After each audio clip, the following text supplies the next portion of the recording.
Suffering, suffering, suffering. And yet we're surprised. We're surprised when the trials come, like something weird's happening. Why am I suffering? Because if you're not suffering, you shouldn't be at peace. You should be wondering, man, what in the world? How come no one's attacking me? How come Satan's not attacking me? Because he didn't have to. It's going to be tough, you know. And the thing is here's the thing we got to learn. You know, when Paul says in Philippians 3:10, he goes, I want to know Christ and the power of his resurrection and the fellowship of sharing in his sufferings. He says, I want to know Christ, and we would all agree with that. Of course, we want to know Christ.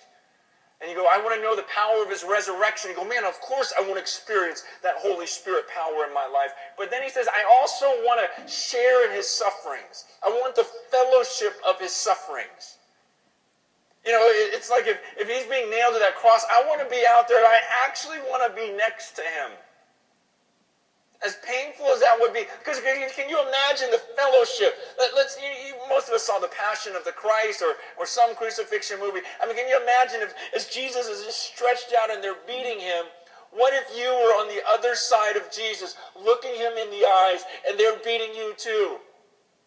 Can you imagine? I mean, I hate pain, but can you imagine the pain that would be going on? But can you imagine the fellowship and the comfort and the security of looking Jesus in the eyes and go, no, I'm right here with you. I'm right here with you. Can you imagine how close you would be with Jesus? And how safe that would feel? Where you go, okay, now I know I'm the real thing. I'm taking this with you.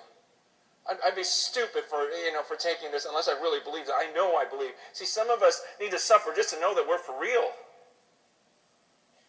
Sometimes we look at our lives and we go, man, I don't even know if I'm for real.